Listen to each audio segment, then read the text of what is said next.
Welcome to the Pup List. I'm James. I'm Adam. We got a lot to say. We got a lot about football, baseball. We got basketball. Hockey. We got basketball preview. The preview is today, my friend. So let's just get basketball out of the way. You know, let's not waste our fucking time. Basketball. It's coming out of the East. Celtics. I mean, obviously. Yeah. Does anybody else have a shot? Raptors. I think the Raptors and the Sixers have a shot. Raptors 6, but the Sixers got smoked last night. Yeah. 105-87. They got killed. Yeah, and I don't know. You can't really say it's the first game, so maybe they were just slow. But I mean, if you play 6 games of preseason, all their players basically from the beginning talking, we're gonna be the best team ever. Or whatever. Well, and the Celtics just kicked your ass. Yeah, but yeah, I think it's the Raptors, the Celtics, and the top 2. Heat, if they can pull off the trade for Jimmy Butler, will probably be the top 3. You know what? No, I still say Sixers are the number 3 seed, or the third best team in the East. I think Boston's probably going to take it. I don't think. You know what? No. I'm going out on a limb. I say Toronto. I say Toronto gets to the NBA Finals. I think Kawhi Leonard does it. I think Toronto could. The only reason I don't is there's just been so much past evidence of. But they're supposed to we're the best team and that. Well, now they got Kawhi Leonard. Kawhi Leonard's a champion. He's an NBA Finals MVP. He's got the pedigree. He doesn't want to play anymore. Oh, he's got 1 year. He's going to try his mighty this year and then see if where he wants to go. Remember, there's been a lot of speculations that he doesn't want to play with LeBron James next season. I know that means that he could go to the Clippers, but does he really want to go to the Clippers? I think Kawhi Leonard is gonna he's gonna do a Paul George. I think he's gonna stay in Toronto after this year if Toronto gives him a max monster deal or another star, which is a possibility with all the free agency next year. But you know what? I think the Toronto Raptors. With Kawhi Leonard's veterancy, I know he's coming off of an injury and didn't play at all last year, but I don't see him as a Derrick Rose or anything like that. I think the Toronto Raptors get to the NBA Finals. I think they beat the Celtics in 7 in the Eastern Conference Finals, and they get to the Finals. I think I don't know. The only way I could really see the Celtics losing the 7 series against Toronto is if somebody gets hurt again. Because, even with their 2 best players out last year, they still, were 5 minutes away from being in the finals without their 2 best players. I think Celtics just, right now, have too much talent. Depth, too much talent. How many teams getting against 6 or 8? 8 in each conference. I mean, so yeah, Boston, Toronto... Toronto, Philly, Indy. Probably. Indy will probably win their division because Cleveland sucks. Miami, maybe. Miami 5, yeah. Milwaukee, of course. Bucks. You got to remember the Bucks. Yeah, I see the Bucks being a 4 seed or a 5 seed. Yeah, they're good enough. If everything goes right, I see the Bulls sneaking in 7 or 8, just because the East. Up and down isn't really. I'll give Washington. The Pistons are going to be garbage. Cavs are going to be garbage. Nets are going to be garbage. Knicks are going to be garbage. Magic are going to be garbage. Hawks might be garbage because that's just kind of how it goes. Yeah. You know what? The Bulls could sneak in at 8. They could sneak in at 8, and then they're going to get their asses whooped. By Boston. They'll probably lose in 5 or whatever, but I could see that. I could see the Bulls sneaking in if they're healthy. If they're healthy throughout the whole year, and I think also they gotta keep in mind because they did last year. If they make trades and if they're not, if they're not, if they're not trading in terms of just to sell if they're trying to acquire people that can make a big impact on them. Like it could be okay. Biggest rumor right now is Anthony Davis. Hey, it might happen. Right. I don't know, number one, if the Pelicans actually would trade him, or... I don't think they're going to trade him. I think they're going to go for a playoff spot. Which, the West. Yeah. Are the Warriors going to do it? Are they going to go back to the NBA Finals? And they're going to win it all? It's about, I got Golden State, Houston. Golden State, Houston. Shit, hold on. I'm trying to think about this because, oh, man. Thunder. Yeah. Golden State, Houston, Thunder, Utah.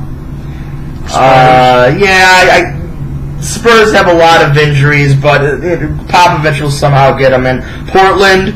Yeah. Denver. They're good. Yeah. They're young and good. And then for that 8th spot, either Minnesota or... I don't think Minnesota. There's too many problems in Minnesota. So I guess he gives it to LeBron and the Lakers? 8 seed? Or the Pelicans, if they don't trade Davis. Yeah, I could see that. This might be the first time in 12, 13, 14 years, or ever. I think LeBron has never not been to the playoffs, and this might be the very first year they do. I don't think they're good at all. They're still a long ways away. And even LeBron says that. He's like, we're not even fucking close to getting to the finals in the next year. I said the most, besides LeBron, obviously, the most polished player on there is probably Brandon Ingram. And but besides him, scary to see. Ball is bad. He's not bad, but he's just not a top. Shouldn't be a top 5, top 10 pick. No. And who else? Kuzma's good, but you don't know if that's actually sustainable. No. There's just so much. They have other big things we're getting, Lance Stevenson and JaVale McGee. Yeah. That's if LeBron we always it's not confirmed if he did this or not, but big rumor is when the Cavs wouldn't supply him with the top talent, he complains that look, I need this player. And how does I don't understand what he's trying to do. What's going on in LA then? If the big person they went out and got was Lance Stevenson, who LeBron almost knocked out when he faced him in the finals. I think LeBron is. I think he's more thinking, and I think I said this before. He's thinking more about his family. He's thinking more about his kid now going to the high school with, other NBA stars' sons and all that stuff, and where other people came out of. And I think he's thinking more about his son's future now than his own. And he's probably thinking long term, I think it would be cool if I could play with my son. And I think that's going to happen in 4 years from now, or 5 years from now, when his son becomes an NBA player. He probably will be. I mean, he's already fucking dunking, and he's in 8th grade or something like that. So that's ridiculous. So I can see LeBron is doing the next 3-4 years for his family. And he's just going to be you know what? I have the rings. I gave Cleveland a title. I have 3 titles. Because LeBron James isn't, and I'm trying not to go down the road of, LeBron versus Kobe versus Michael Jordan, but LeBron James is not Kobe and he's not Michael Jordan at all. He doesn't care as much. Yeah, he doesn't care about rings.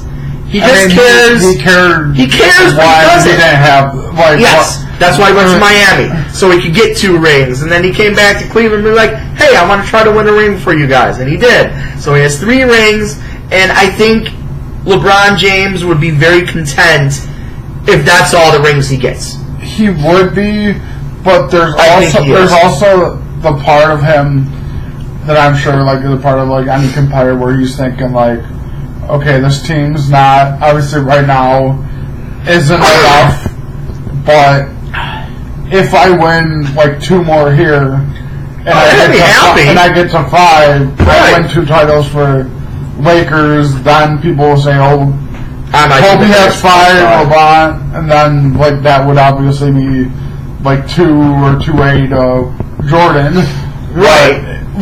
And that's the funny thing that people always bring up, whenever I say Jordan's best, and it's not just because of 6 titles. It's because like what he did when he was playing. But I was like, oh, if he's the best, who's the one that Parrish, right?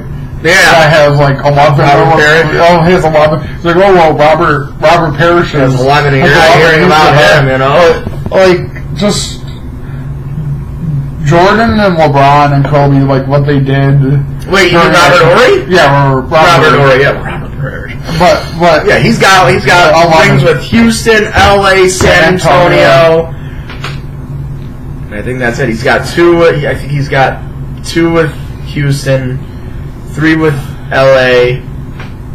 I think 3 was, maybe he's only got like 8 or 9, but still, there's a lot of fucking rings. But like him, Jordan, LeBron, Kobe, and like Shaq. Yeah. When they were playing, you knew no doubt, like they were the best. Yeah. It was a little more complicated when like LeBron was playing during when Kobe was playing, because then it was like, well, Kobe's still going, scoring like 30, 40 points a game. Exactly. Over 30, so doesn't matter. But like, he just does it. They're all obviously like the best players of like their separate generations. Still, Jordan, I think, is the best, but like it's a close, like second, third with those two, with Kobe and LeBron. I think the biggest thing I was always thinking with LeBron was when everyone was trying to compare like his style to Jordan, was I was like what I said earlier, I was thinking he's more like Magic Johnson than he would be like Jordan. Like Kobe was like Jordan. Kobe mimicked Jordan's moves. He did. Stuck the tongue out when he dunked. Yeah. Like acted like him, like on the court, like always like trash talking everyone around him and like basically starting fights. Like LeBron was completely different. LeBron is more like Magic, and I thought going to the Lakers, I think was more. People were saying like, oh, he went there to like beat what Kobe did. I think he went there because he wanted to, because Magic was actually who he modeled his game after, and he wanted to play. So how would it be of playing with the Lakers when Magic Johnson still owns a piece of the Lakers? Yeah. I could see that. What was I going to say? Well, I was wrong about something. I said Jimmy Butler was going to be traded before the first game of the season. It was too hard. It would have been too hard to complete that. They almost did it, though! Yeah, they almost did it, but Pat Riley called Tom Thibodeau a motherfucker. Yeah. He called him a motherfucker because they were going to do it. They were actually going to do it, and Tom Thibodeau was like, you know what, hold on. I want this. I think he wanted another draft pick. Or something, yeah. And he wanted to try to get away. Because he needs to recap his picks for what he lost. And that's what Pat Riley was like, you motherfucker, like, we were going to do this trade, and now you want more? We already fucking said yes to this, and now you want more, you motherfucker. Yeah. Love it. But, like, I'd almost have, I kind of figured it would have been too much to do, like, right before the season started. I think by the trade deadline, he probably ends up going, most likely it'll be the Heat again, they'll work something out. Yeah. It'll be in Miami Heat. Yeah, but it would have been too much work to do, like right before the season started, because like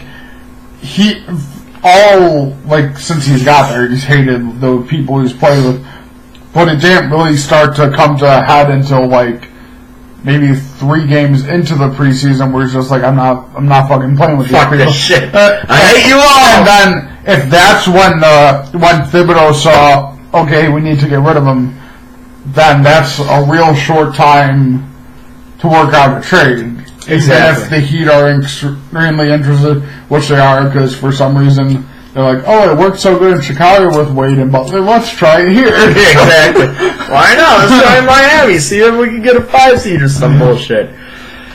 Alright, do you see any... Because it's very vanilla when it comes to the NBA Finals. You already know it's going to be Golden State. And you know it's either going to be Toronto or Boston, or maybe even a Philly. Milwaukee, if they really... No, Milwaukee's... They're not in that. If he becomes a LeBron James this year, then yeah. He kind of looks like he's on his way to that. Yeah, he does. And Does Houston have a shot? I mean, if Chris Paul is healthy for a 7-game series, are they beating Golden State? I'd say that would, for them, depend on if they're number 1 seed or not. If they have, they were 1 seed last year. Yeah, but then everyone started going down. If they're number 1 seed, everyone's healthy, then Houston could beat Golden State. So pretty much when the stars are aligned, like their best chance is beating Golden State in the Western Conference Finals and winning it all. Like that's okay. I could see that. Do you see a team from last season and the seasons before that were pretty good that'll have a letdown year, just a fallback year, like you kind of scratching your head, like what happened? I mean, the two most obvious answers are one because they couldn't help but having a Cleveland.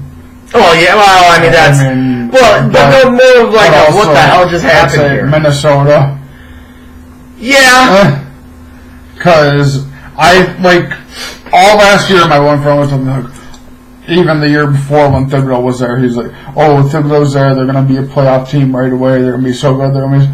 And then they really made it. They had to win they ended up the last in the playoffs. Yeah. But then, all of a sudden, now it's just coming crashing down. It is. I don't think there's any way they can, make it again. Even if they keep Jimmy, if he's obviously not happy there, he's not going to try. Shit. And he's just going to play out this year and be over with. I get why he's upset. I do too. In Chicago, when he was with Thibodeau, hate him or not, Rose, when he practiced hard. When he played hard and everything. And that's what Jimmy was used to, even with the people he didn't get along with. He was used to, constant hustle, constant distress, always trying their best, even in practice. Then he comes to Timberwolves, and Karl Anthony and Wiggins are more laid back and not it's kind of that Allen Iverson thing. Exactly. Practice. Why should I have to try? Why the fuck should I practice? I think the team that's going to be a huge letdown, and I understand that they won 48 or 49 games last year, is the San Antonio Spurs. I think they're going to be a legit 2 tiers down from the best in the West. I think they're going to be a 7 seed, 6 seed tops, because of how good and young everybody else is. They don't know they have nobody to defend anybody. They're going to be giving up 110, 115 points a game. DeMar DeRozan's a great player, but he ain't no Kawhi Leonard. He ain't no two-player, two-way player. I can see the Spurs winning maybe 44, 45 games and being a 7 seed and getting probably swept. Or just winning, going down in 5 games in the first round. I could believe that would happen. And I think that's the biggest problem for a Popovich type team. The biggest problem the Spurs are going to have is with DeRozan. They're going to try to recreate what the Trailblazers had with Lillard. And LaMarcus Aldridge. But it's DeRozan's great, but it's not the same kind of player Damian Lillard is. Exactly. Lillard's passing ability. Insane. It was one of the best. Insane. And DeRozan's a good scorer and he's a good passer, but I think it's going to be hard for them to build the chemistry between LaMarcus and him, especially when LaMarcus doesn't always start. He's not always. Yeah, exactly. In the starting lineup because Popovich jumps around with lineups a lot. But I think that's gonna be hard for them to get. I was thinking about this before the season started.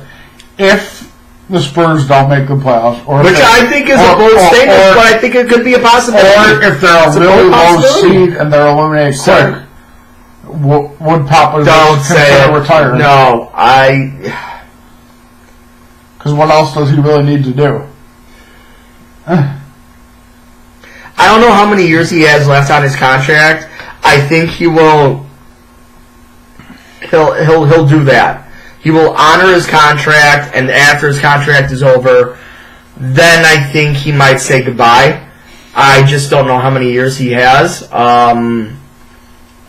But it depends on how many years he's got left.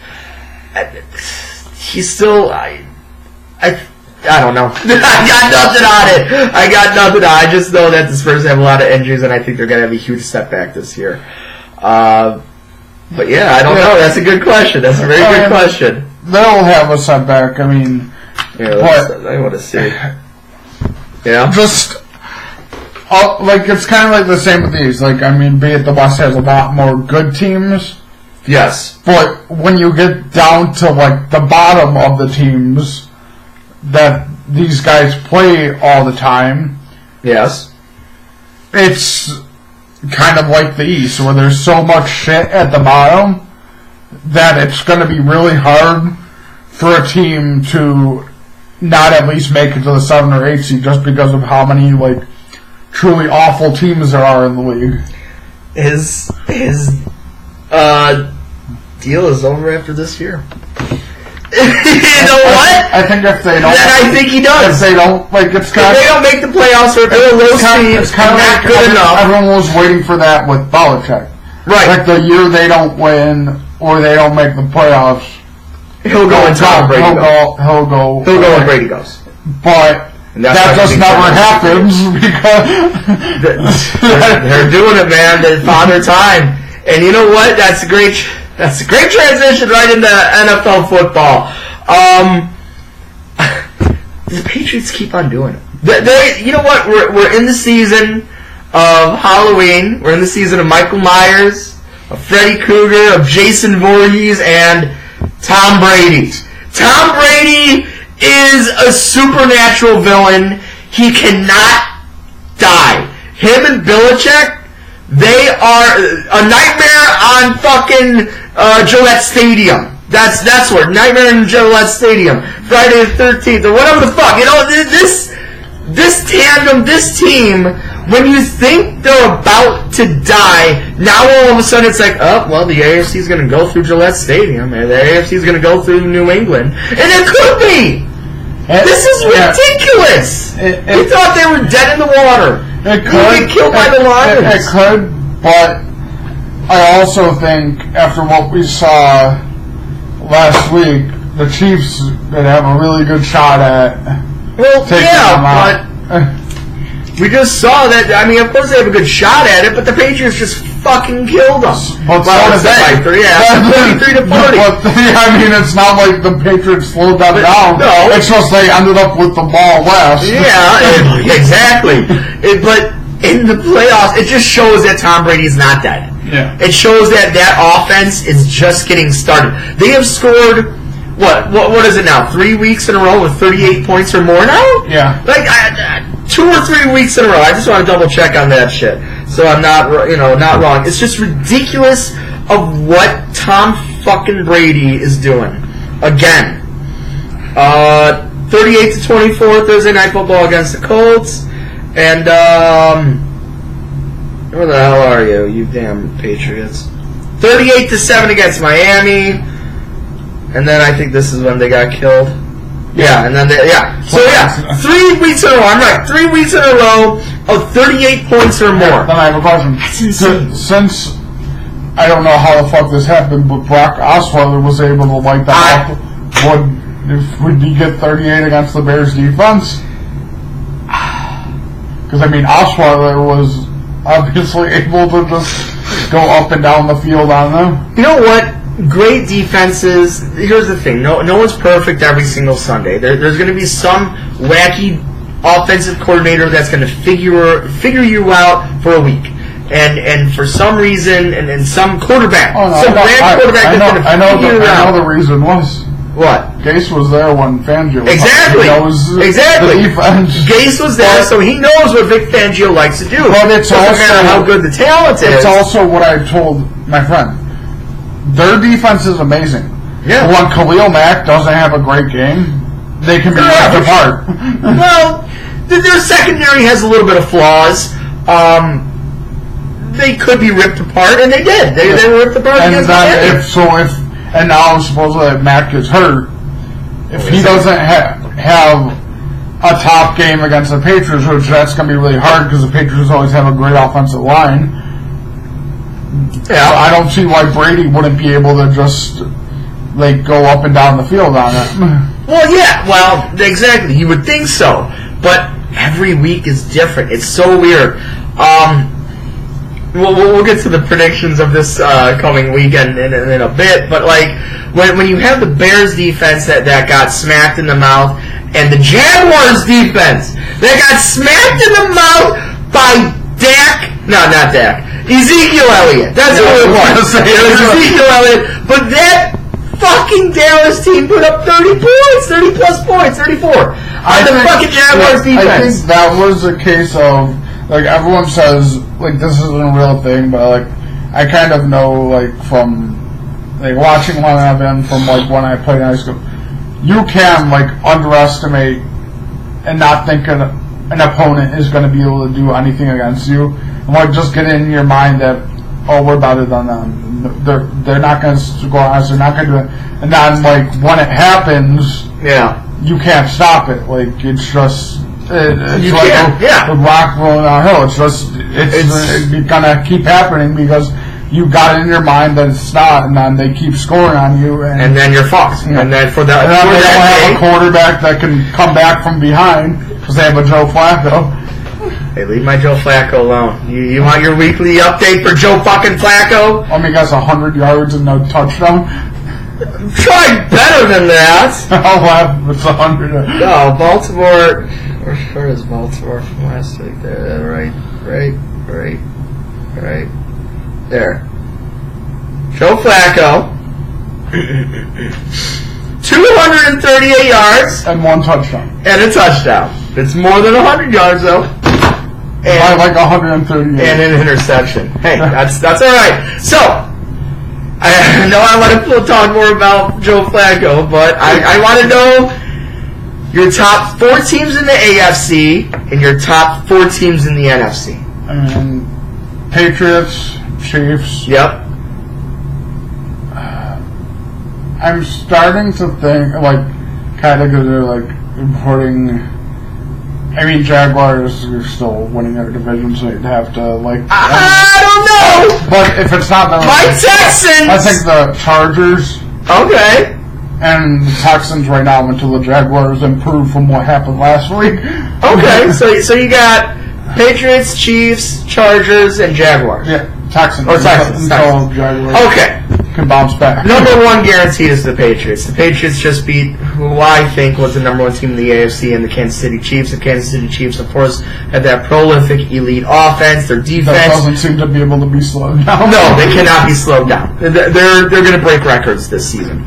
Their defense needs a lot of fucking trouble. They remind me of the mid-2000s Indianapolis Colts, where that offense was just insane, but they couldn't stop anybody either, so it would just be a back-and-forth game. Number 1, the Patriots. Number 2, the Chiefs. And I was talking about the Chiefs on that. Number 1, the Patriots. Number 2, the Chiefs. You know what number 3 is? The Baltimore fucking Ravens. Let me fucking tell you this right fucking now. Today, rated higher than the better. I don't care. Today, on October 17th, the Baltimore Ravens are going to be in the AFC title game. And lose to the Patriots? Probably. Or lose to the Chiefs? Probably. But they're going to be in the AFC title game, not just because of Joe Flacco. But no, honestly and realistically, their defense is actually so underrated. Everybody's talking about the Jaguars. Everybody's talking about... They're insane. Don't they have killer teams. The Chargers? Yes. I forgot. Eric Weddle? Yeah, Weddle. Yeah, I think it's Eric Weddle. Dude, Baltimore is amazing. I love this defense. They're getting back to the Ravens of old. They had 11 sacks in one game, which no other Ravens team has done and ever. Even the Ray Lewis's teams, they never had 11 sacks in one game. That was more Ray Lewis, because that was a big difference with, Ray Lewis and Urlacher. Urlacher was, pass rush and coverage. Lewis basically just sat back in coverage and waited until someone came across the middle and murdered them. Exactly. But my number 4 team is the Pittsburgh Steelers. Pittsburgh Steelers are on the up and up. Yeah, they kind of remind me of a watered down Chiefs team because they have no defense, but they somehow came up this week. The only reason I can't think of Steelers, the one thing Steelers always did when they were successful and was winning, they had like that defense that will just. And they don't have that anymore. They don't have like the offense will like score on you. Yeah. But their defense, that's what's being going on. that like vulnerable, if you put them against like the Chiefs and the Patriots, they're gonna get annihilated. Well, yeah, that's why I have the number 4. Right. You know, that's why the number 4. They're better than all the rest. Now, NFC. I mean Rams because they're undefeated. So yeah, Rams Saints. Number 1. Yeah, I agree. Saints. Then it gets like kind of. It's all jumbled up after that. Oh, believe me, it's really fucking jumbled up. I mean it's honestly 3 and 4 is going to change for you every fucking week because of you never know. Right now, I'm going to say the Panthers. Mm-hmm.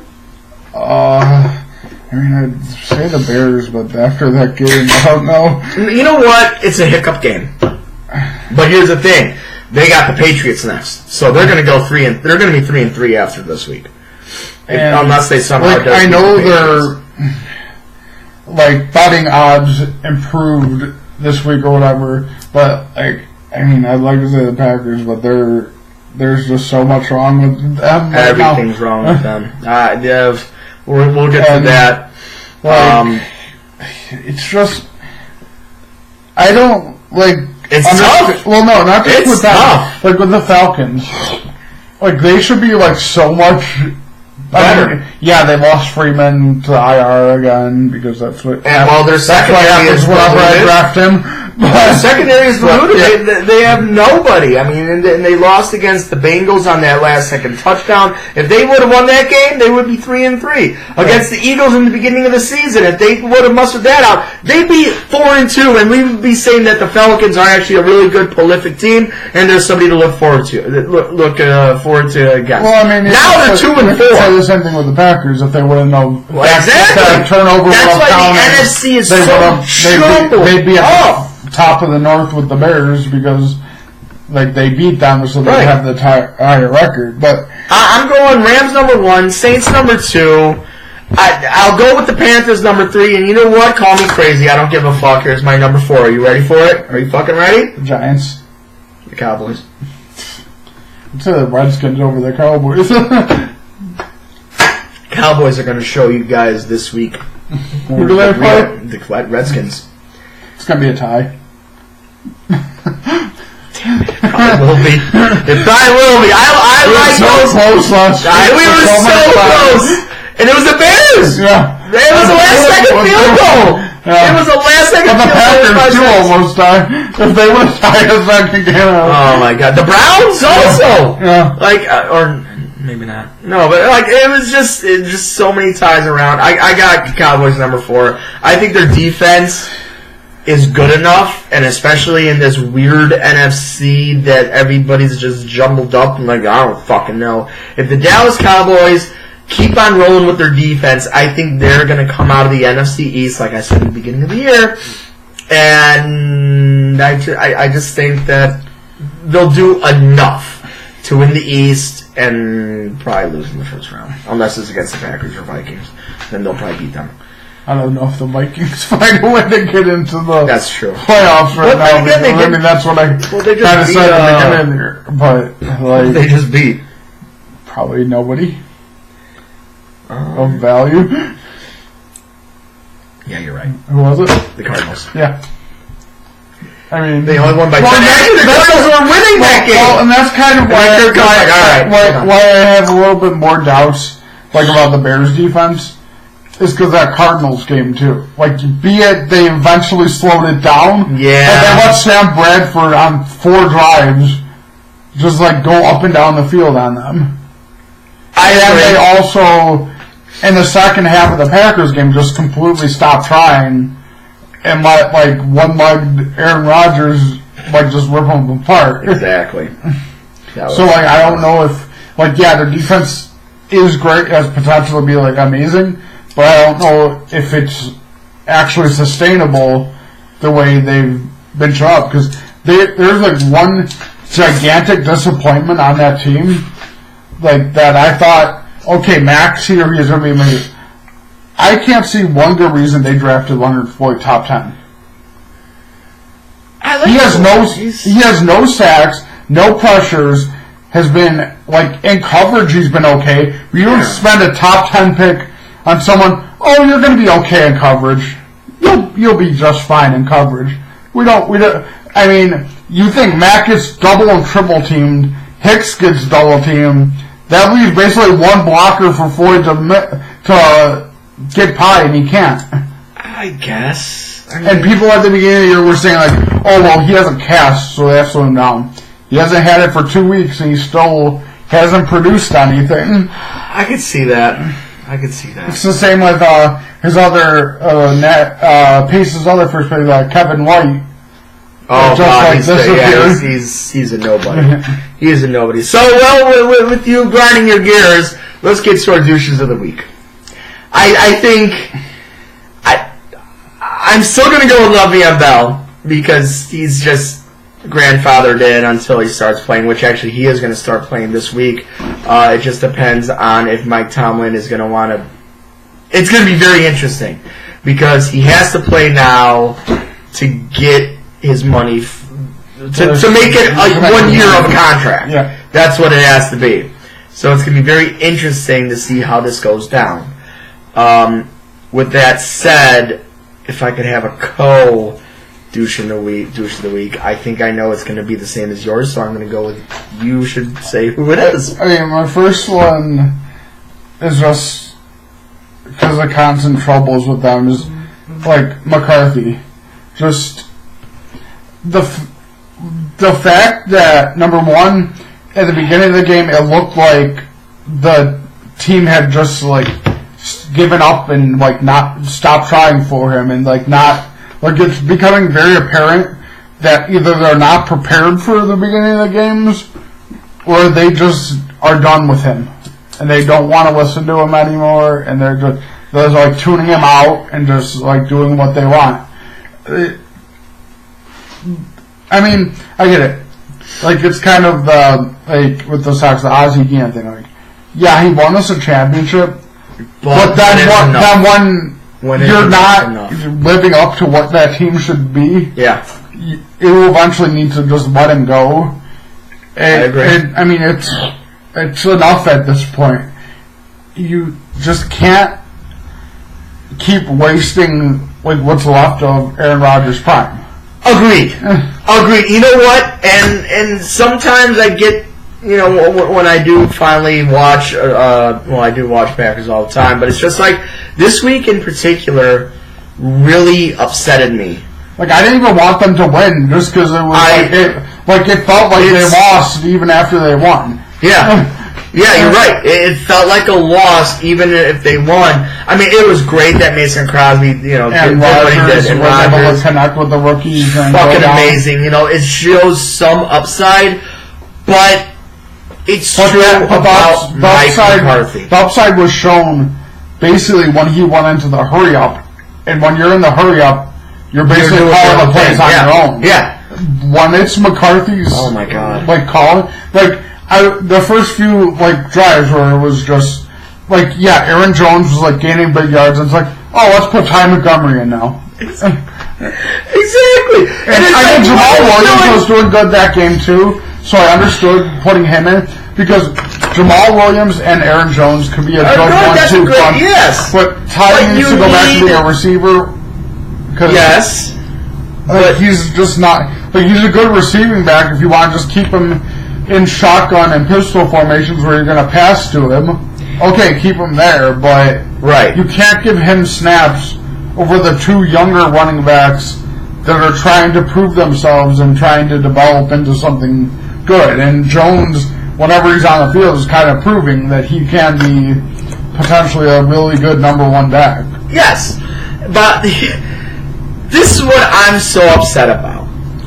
And it's because of Mike McCarthy, and I know I'm just going to be beating a dead horse, but there was a particular time when we got a fumble recovery, I want to say, and we were on their 47-yard line, and I think it was in the third or fourth quarter, I don't even know. Third quarter. Yeah, third quarter. And what you're supposed to do, or what you want to do, is that you want to hit that defense. No, you want to hit them in the mouth. You got Aaron fucking Rodgers. Yeah. So you fucking do play action, you fucking bomb that shit, you know? You fucking try to go for an easy touchdown right off the bat. Fine. First down, you run the ball. Okay. I get it. You want to still establish the run, fine and great. It's 2nd and 7 on their 44. You have Aaron Rodgers.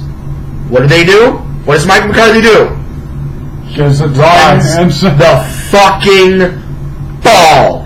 Why the fuck are you running the fucking ball on 2nd and 7 in their territory late in a game that you are down and you have arguably the greatest quarterback of all time? I mean, what are you doing? The only thing I could think of that get my hair out. Like even be rational as to running the ball in that situation would be because they had so many.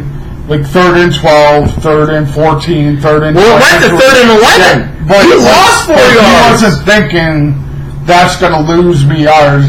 You're thinking, okay, I have 2nd and 7 now. If I get like a 3-4 yard run, goes to 3rd and 2, then I can play action.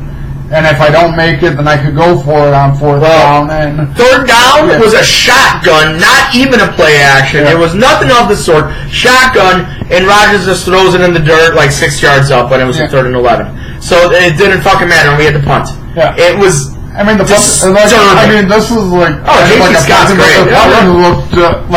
JT Scott's great. More consistent than like Alabama guy. For a while. Yeah. Alabama guy.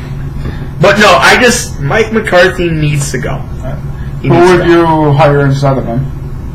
Because that's really one thing Packers fans keep saying that are supporting him on. Oh, well, you can't just fire him just because he's doing bad. Who are you going to get to replace him? Which isn't a reason to not fire someone, is because you don't know who's going to replace them. No, you're right. That's a good question. Because honestly, Bill Cowher's not coming in the door. No, he's not. I get it, because it's who is going to be coming in the door. Like, what are you going to try to get? Are you going to try to get fucking who? So I gotta look up the guy. Yeah, you gotta look up a couple people. Because I just keep forgetting his name because he has a weird one. It depends on what you want to do.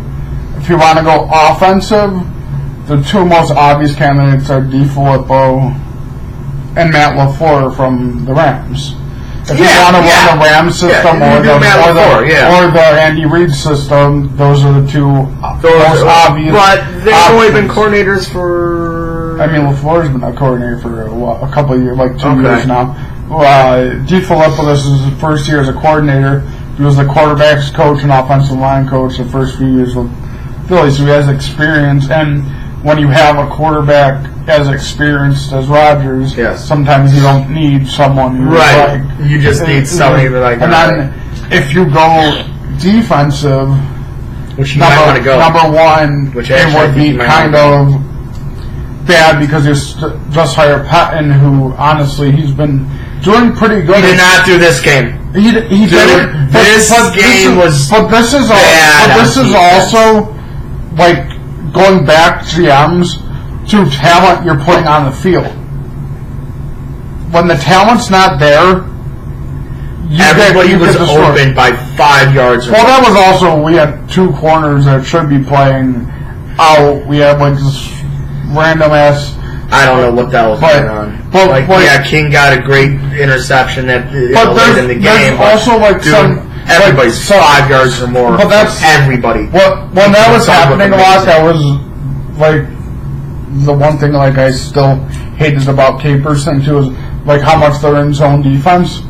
Was when they were open, it was basically them in zone. They basically them in zone and just like stay in their areas. Yeah, that's what they didn't. They didn't branch out a little bit. You need, even though if you're in zone, you just don't have like about a 3 feet vicinity. You need to branch out, bro. In a way, you almost kind of want to look like you're going into a man-to-man, and then you can drop back into your zone. But you just can't just stand there like, okay, the wide receiver's not that way. All right, cool. No, you can't do that shit.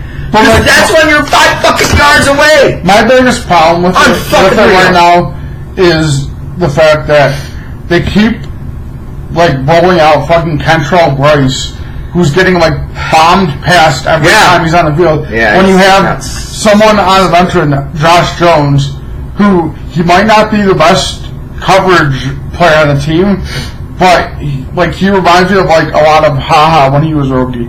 He might not be able to cover you, but if you come across the middle on him, he's gonna light you up. And sometimes that's enough to. It is enough. That's enough people to like scare people from running those slant routes, running those deep routes, thinking, "Oh, if I do this, I'm gonna get decked." So it makes them think twice. Exactly. And like, I don't know if it's Patton or McCarthy that like just think Bryce is like some like great player. I don't know. But he is awful. He's not. And like that, like the solution to that actually brings me to like my second douche. Oh. John Gruden. What in the world is John Gruden doing? You know what? Keep on going. Because number one, I don't understand what the fuck this retard is doing. Number one, he traded Khalil Mack, and not even for that good of a trade, because he gave up a pick for him, which reminded me of the Bulls trade.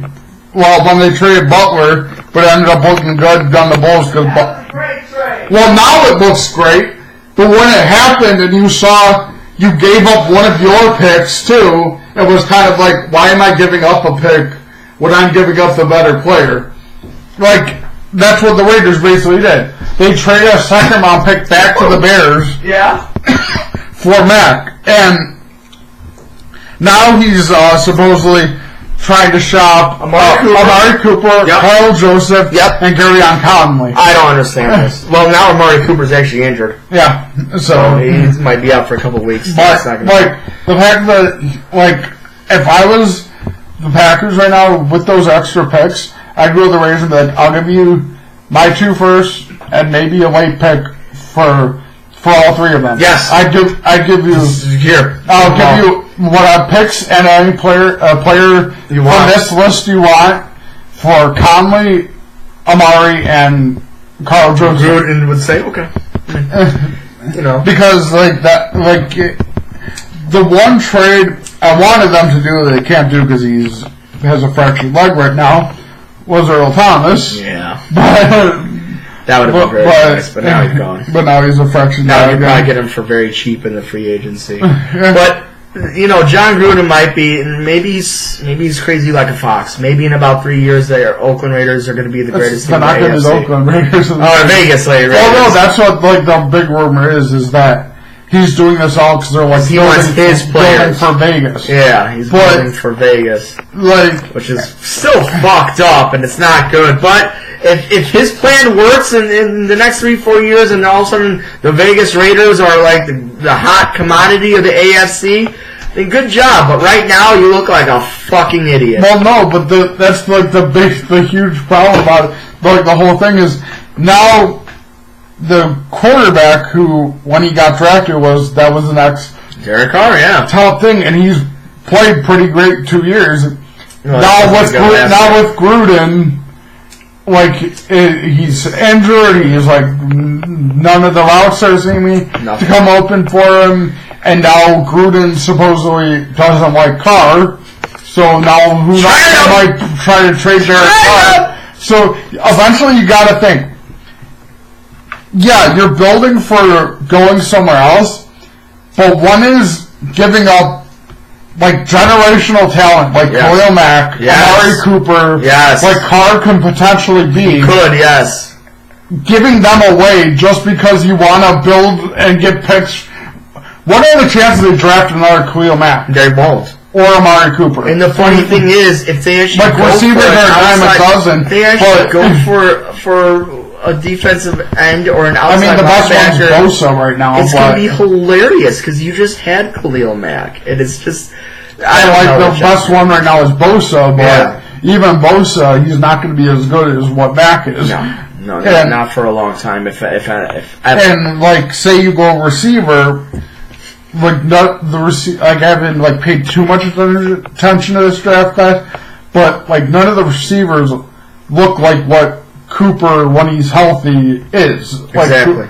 Cooper is one of the best receiver, could be one of the best receivers in the game, and that's the main person I want to trade the Packers to get. Yeah. And I'd even, like, I'd hate it because I'd lose his jersey, but, like, I'd say, like, because you got to keep the 3 young ones, trade Allison, trade Cobb, trade the picks for Amari and Carl Joseph. Yeah.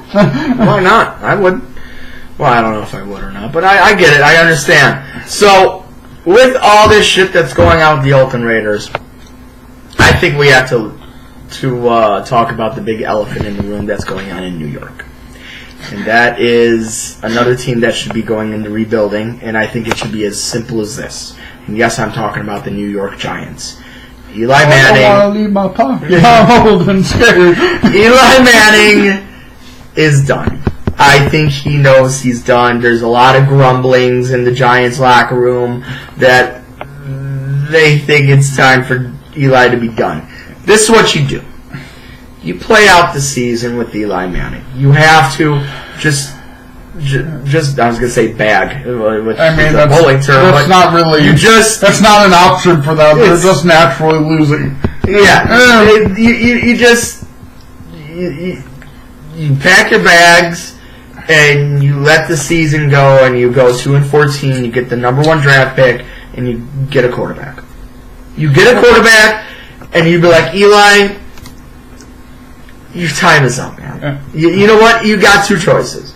If you want, we could try to trade you somewhere else so you could play for somebody else. You've done amazing for us, kind of like a Brett Favre thing. Yeah. Or you can. I mean, the Brett Favre thing was different. Well, yeah, because Brett Favre was like, my motherfucking thing. Because I'm the Packers quarterback, bitch. Because he retired, and that said he didn't want to retire. So either Eli Manning could do one of 2 things. He could ask, honorably a trade to go somewhere else to keep on being the number 1 guy somewhere else. Or you stay in New York, you'll probably start 1, 2, 3 games next season, but you're going to mentor the next... What is that? Okay. So, or you stay in New York and you mentor the next Giants quarterback. That's what you do. There's nothing else. You can't take him out now.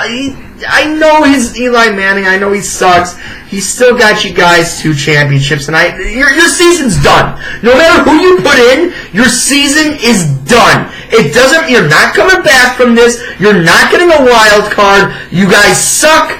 Let it be that you suck. Going 6-10, 7-9 isn't going to help you in the draft. You fucking bag, you get down there, you get the number 1, number 2, number 3 pick, you get your next franchise quarterback, and you let Eli fucking mentor him next season. But then, that also brings me to, like, one of the questions I had. Then, was Saquon Barkley the right pick? Yes. Yes, you know why? Because now he has one season under the belt as a sucking team.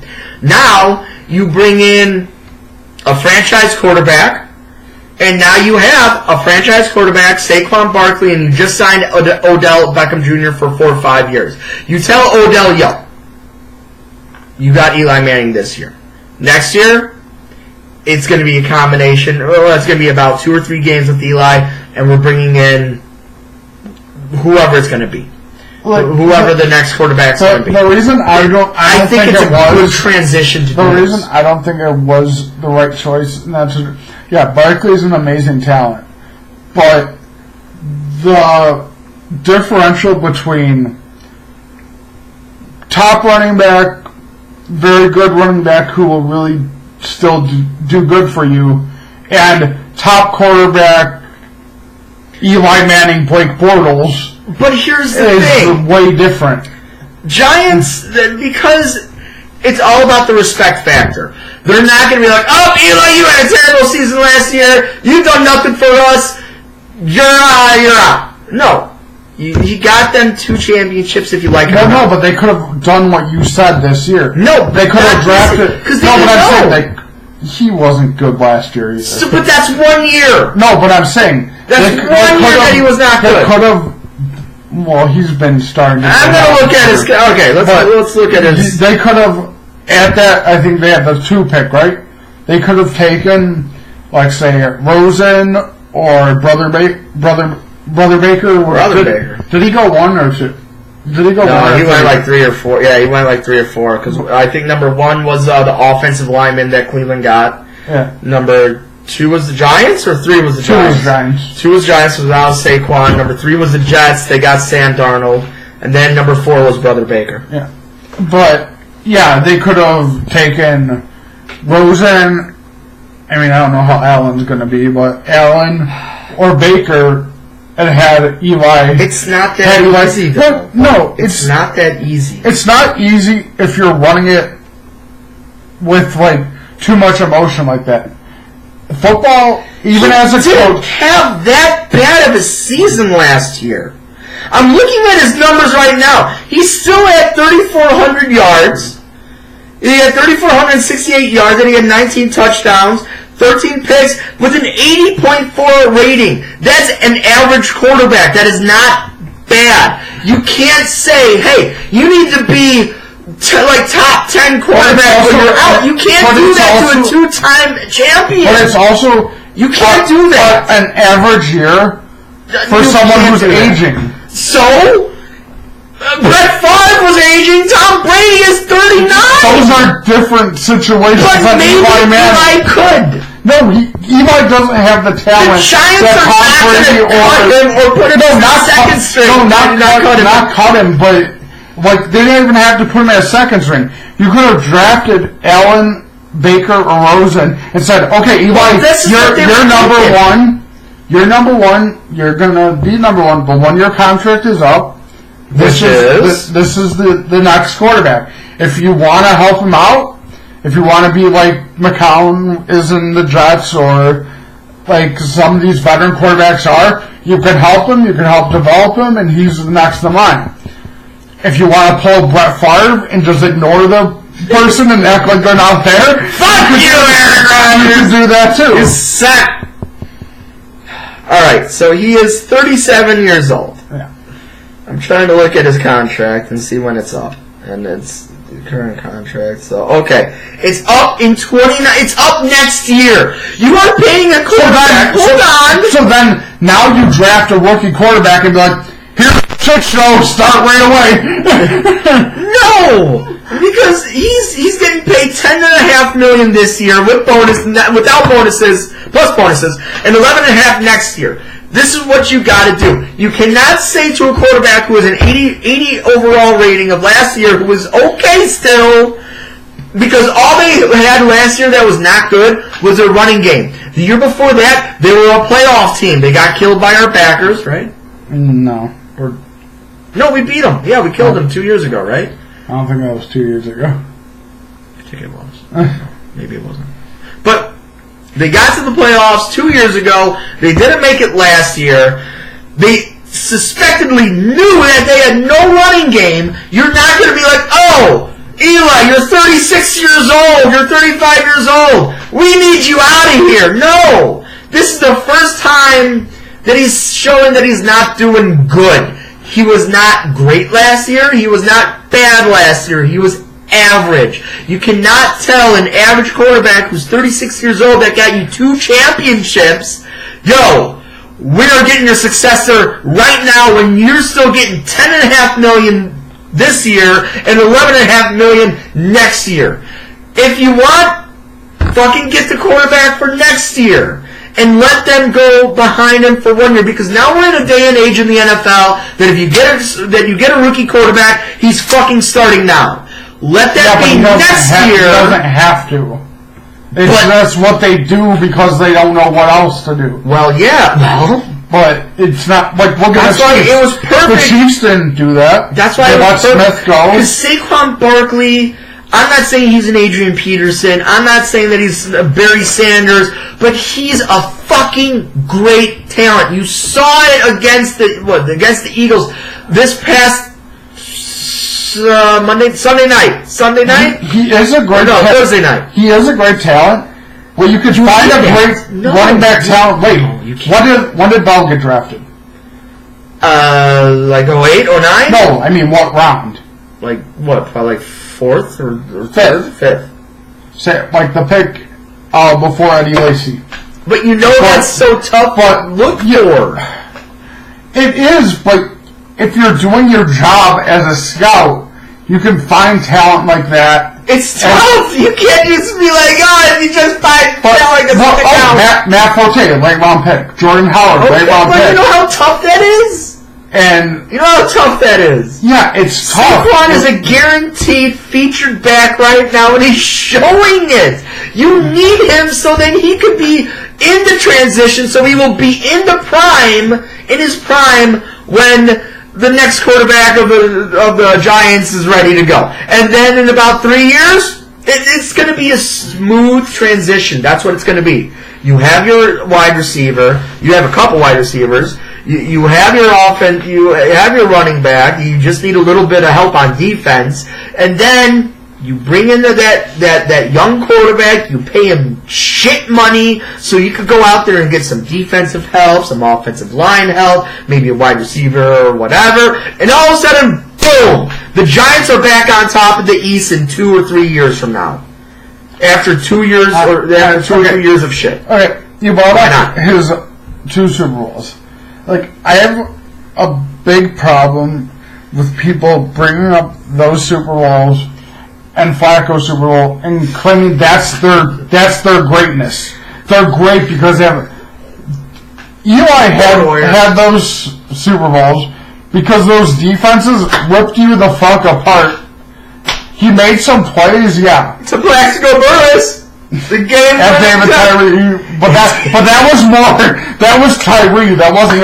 That was a shit thrown ball that David Tyree just. He got out though. He could have been said he was waving and waving. And he should have thrown an interception. He should have thrown an interception if it wasn't for David Tyree just randomly catching it on his helmet. That, but this is still yeah, he won 2 Super Bowls. You know who else won 2 Super Bowls? Jim McMahon. You're going to say, Jim, we love you. We're never going to draft a quarterback besides you. No, this is different. This is different, okay? That's totally different. You can't say Jim McMahon because the second Super Bowl he won was a second-string quarterback on the Green Bay Packers. You can't fucking say that. No. Terry Bradshaw. Well, this is the 70s. That's the 70s and all. He won like 5. It doesn't matter. But that's the thing. Like Terry Bradshaw was never a I don't think he just fucking put him out there.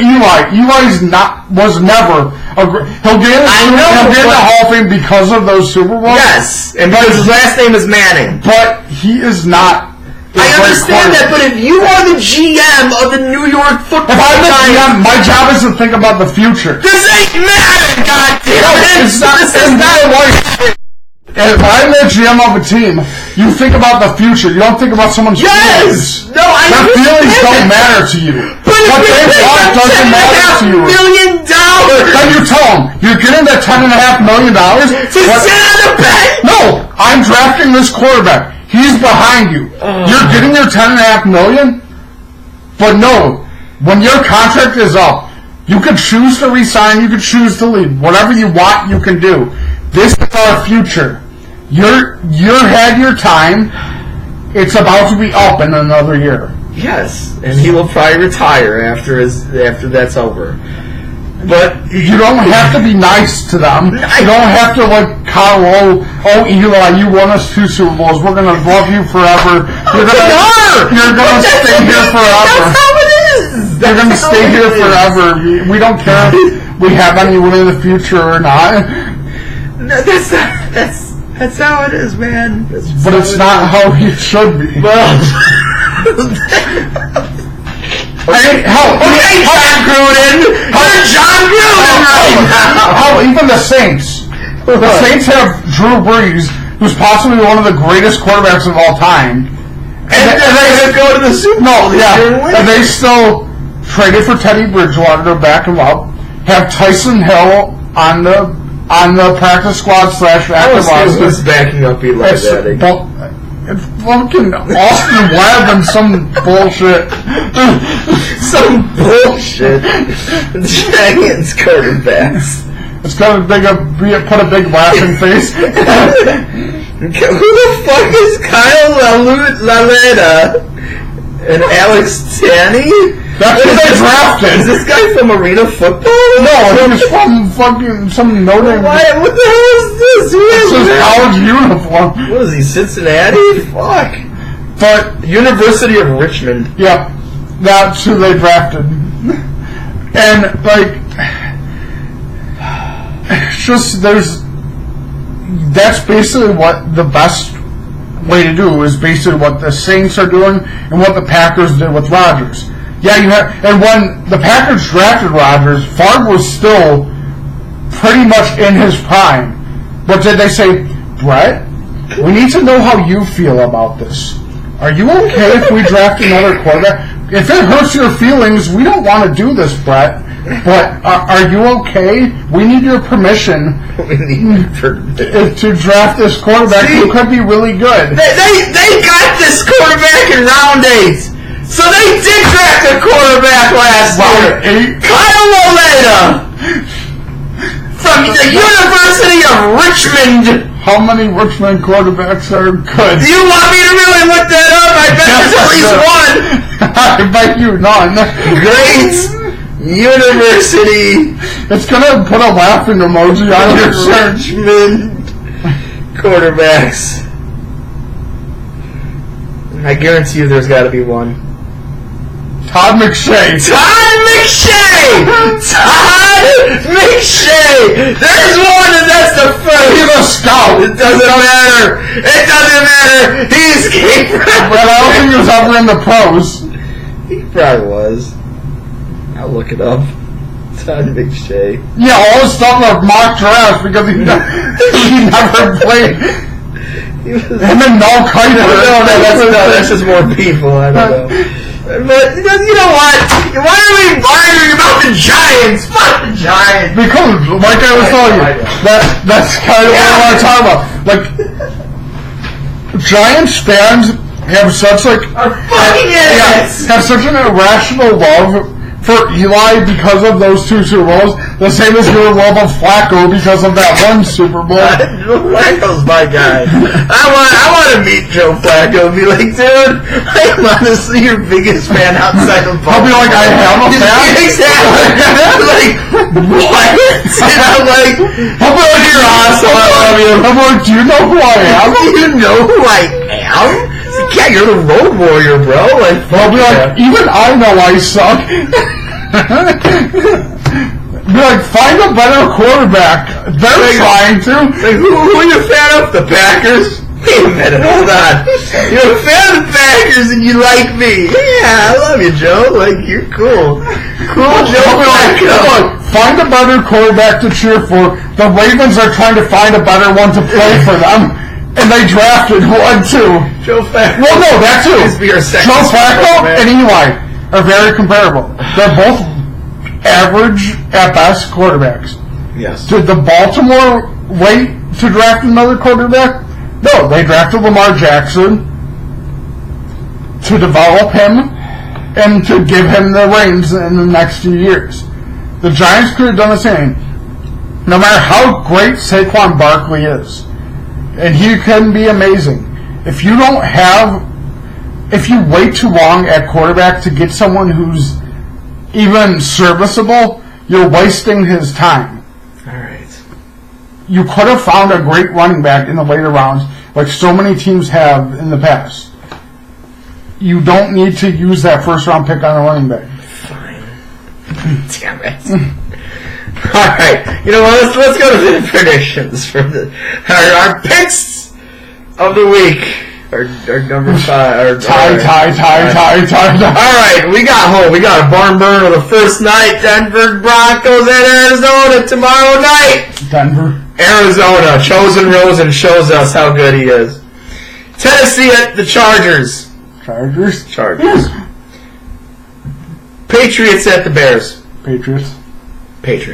Yeah, I'll go with that. Bills at Colts. That's a bunch of shit. Maybe the Colts because Andrew Luck is kind of alive. You know what? I think the Bills are sitting on I think they actually have.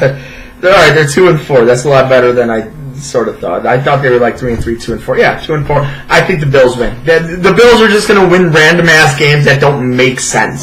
That's how they are this year, and that's how it's going to be. Bills. Ooh, Texans at Jaguars. This is probably for the NFC South. AFC South. It's probably for the AFC South right here. You'd have to think the Jaguars defense is going to come out this game like extremely like pissed off and like trying to prove themselves. Right. You're probably right. In Jacksonville.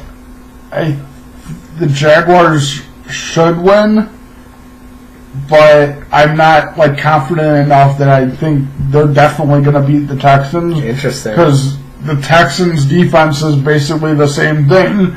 But now they're just playing a little bit better week by week. Well, and that's the one thing I think is great, is that for all this attention that Mac is getting, J.J. Watt has better stats.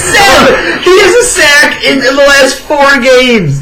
J.J. Watt is quietly becoming the defensive player of the year on the AFC side. Yeah. Quietly. It's insane. Because all the touches going to Mac. But no, but Watt is like wrecking people. He's killing people. Clowney are like, they are. That defensive line is very good. So who you got? You got the Jags? I think tie. No, not that game.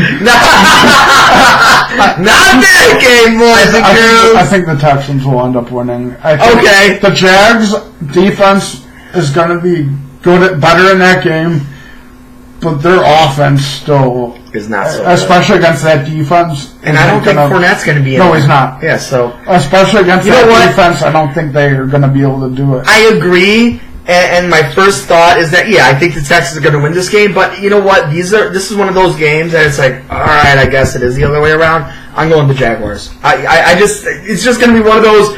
It's kind of a gut feeling like the Jaguars will bounce back and win like 10-4 or 10-7. I mean, they could get 2 safeties. They could. So 10-6. Lions at Dolphins. This is an interesting game. Because Dolphins. I'm going to pick the Lions. You know why? In Miami. And they seem to be really, for some reason, good in that in Miami. environment. Yeah. I'm going to say the Lions, and this is the only reason why.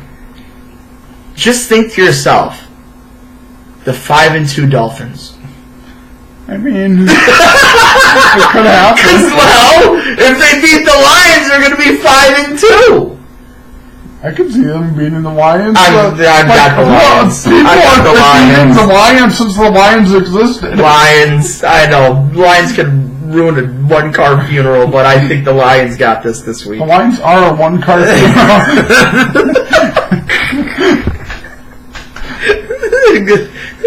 The fucking Lions. Vikings and Jets.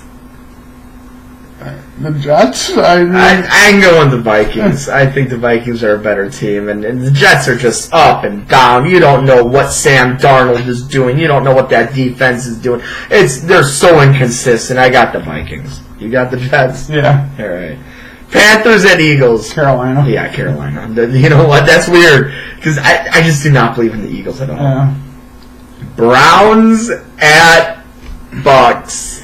I mean, the Bucks, their defense is just so fucking horrible. But their offenses actually looked like pretty good with Jameis back. Yeah, they're not bad. They almost won. Yeah.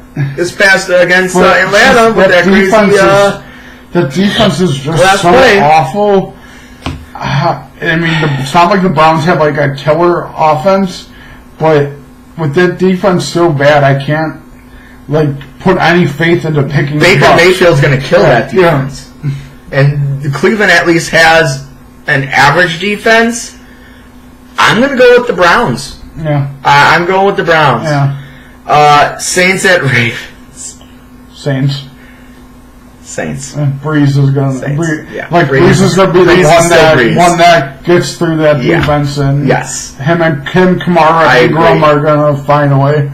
I agree. The Saints, and I even say Saints by 10. Excuse me. The Cowboys at Redskins. Tie. There it is, everybody. There it is. The tie of the week. Tie of the week. 28-28. Oh my god. It's just a nonsense game. I'm going Cowboys. I believe in them Cowboys. Redskins are, I don't believe in them. I just don't. I fuck them. Rams at Niners. Rams are going to Rams by like 3 touchdowns. Rams by like 3 games worth of touchdowns.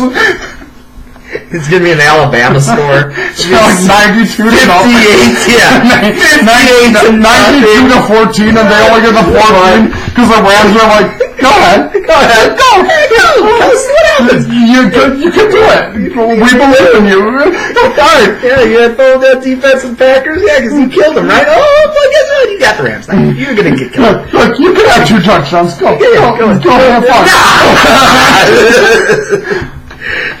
Bengals at Chiefs. Chiefs, yeah. And then what a Monday night game this is. The Giants at Falcons. That might be the time. That might be 0-0. No, 6-6. 2-2. They both get a safety. Falcons. I say Falcons by 7. They say it doesn't matter. They both suck. Exactly. So there's our football. You know what we gotta go to? We gotta go to a little bit of baseball. I know a game is done, and I think it was the Dodgers. Yeah, Dodgers won. Dodgers won, and it's a sad day in Dodger and Brew Crew. I mean, they're still. Yeah, it's 2 games to 2. And then goes back to Milwaukee. It goes to Milwaukee. I think Milwaukee will win Game 6. And then I don't know who's taking it. Game 7. I really don't. Is Game 7 will be in Milwaukee? Yeah. I think the Brewers and. I hope. Oh my God! I hope the Brewers do win the next Milwaukee, game. I think Milwaukee's a different animal than how it is. Yeah, they've throughout the year they've been like way better at home than they have on the road. Yeah. I think in that stadium, believe me, I've been to a couple games there. Even if it's like noise, like in the game when I went, like with the Cubs game, it's a little different situation with how like Cubs fans travel up there because it's really not that hard of a trip. Even when it's noise for the opposing team, it gets like so loud in that building. Like whenever something happens, like the good, bad, whatever, you can like feel it basically. Right. I think in their home park, I think the Brewers will come back and will end up winning. I hope so. I really do. Right now, Boston is up 2-0 on Houston. I mean that. I think that's going 7 games too. Yeah. I think both are going 7 games. I really want it to be Houston and Milwaukee. I Red Sox want to win the series. I hate the Red Sox so much. Unless it was against the Yankees. I think I did. Maybe I didn't say that. I don't know. Yeah, you said they'd beat the Yankees. That's it. But they wouldn't lose every other series. And now they might go up. Well, it's only in the middle of the second. Bottom of the second. But did they win that last game like 8-0 or whatever? 8-2. Yeah. They had 5 runs in the 8th inning. Yeah. So, I'm still gonna. You know what? I'm gonna go Astros Dodgers. I think it'll be the rematch of last year, and I think that's gonna be the first time in like. How fucking long will that be? The first time they have back-to-back World Series, like the back-to-back World Series matchups. That's got to be at least 30 years, right? Yeah. The reason I want it long to be fucking time. Like Brewers, not just because like I have family that likes the Brewers. I love the Brewers too, but I also think because of the one comment they made during the Brewers Dodgers game like 2 nights ago, we're saying like that. Oh, like one of the commentators made kind of like a snarky comment, like saying like, "Oh well, if Milwaukee gets into the World Series, this is such a small market team that I don't know if that's going to really register nationally because who wants to see a small market team like this? One of these fucking big like this bitches. in that situation. Like yes, Milwaukee is a small. Like, not small, it's a big city, it's a smaller market, but, like, it's not a smaller market than what Kansas City was when the Royals went in. Yeah, thank you! Or, who else? Cleveland. Yeah! Cleveland, so it's like, leave Milwaukee alone if they get to the World Series. And then, like, and how? Like, friggin', What, the Packers Super Bowls, there's like no smaller market than, they're nationally ranked, yeah. but Packers are like American. That's like market-wise. It's very small in Green Bay. It's very compact, it's not a lot, but it's like America's team. So fuck them. I hope the Brewers do it, but I say Dodgers in 7, Astros in 7, and then Astros in 6. That's what I gotta say about that, so let's go right on to the WWE, and boy, oh boy, we got a lot of weird shit going on, don't we? What the fuck is going on? Oh, Crown Jewel's canceled. Oh, Crown Jewel's not canceled. Oh, WWE superstars don't want to be going to Crown Jewel. They might be canceled again. Nope. Well, Vince McMahon said, fuck you, we're going there no matter what. I don't think canceling it was ever really going to be an option. I think relocating it. Yeah. I think they were probably looking into it, but it's too short a notice to find a stadium to put that into. Unless they just go back to Australia and they're just like, okay. Hey, we're back, hey. Alright, yeah, I don't think they should cancel it. But I do think they should probably reschedule and relocate. Reschedule, relocate. They should do something like that because it's just getting fucking weird in Saudi Arabia, and I don't think. And also, if you could reschedule it and relocate it, then not only can you have the card that's there, which is a pretty good card, then if it's in anywhere other than Saudi Arabia, you could have the women on the show too. Exactly. And then you could even have like a women tournament. Added to it, the women's title matches. No, the tag team. Yeah, the women's tag titles. Announced at Evolution. Exactly. You could have those defended, or they're like, just. I get why Vince is kind of steadfast in doing this because he's tried so hard to get marketing into Saudi Arabia and into that area. But you gotta realize it's just not a good idea. It's not a good look for them. It's not a good idea to go forward with it the way it is. Yes. I mean, maybe if you want, and plus you did just have the greatest Rumble there, a few. Yeah, in May or whatever. So it's not what the fuck are you doing? It's not like they could say oh well, you never do anything here because they just had that. Yeah. So. But I know it's in their contract that they wanted to do two pay-per-views in Saudi Arabia. Yeah. So it's just weird. Speaking of weird, SmackDown 1000 was very underwhelming. That's just, I think the big reason that was because very underwhelming. I think, even though I'm completely against the whole 3-hour show thing, I think that should have been 3 hours. Yeah. Because there's too much they wanted to do. And so let's cut into a small period of time. And I think they needed to have it stretched out a little bit more, have it 3 hours so you could do all the legends coming. Well, they didn't have enough legends, I think. I mean the ones that people really wanted wasn't real possible. I mean, that's Baker. Yeah, no, I meant the ones they wanted to show up that weren't. It really wasn't an option.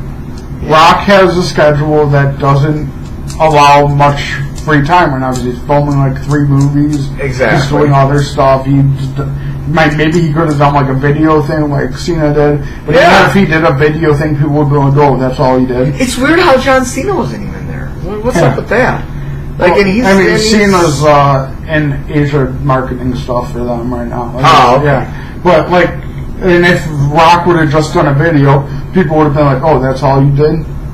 Yeah. Oh, you only did a video. So it doesn't matter. Yeah. So he would have been criticized no matter what. The other option, people were saying was oh well, Jericho should be there, but Jericho's the champion in Japan, and actually he's not under contract. Well, I mean, The Rock's not under contract either. But no, I get it. And where Jericho really was never.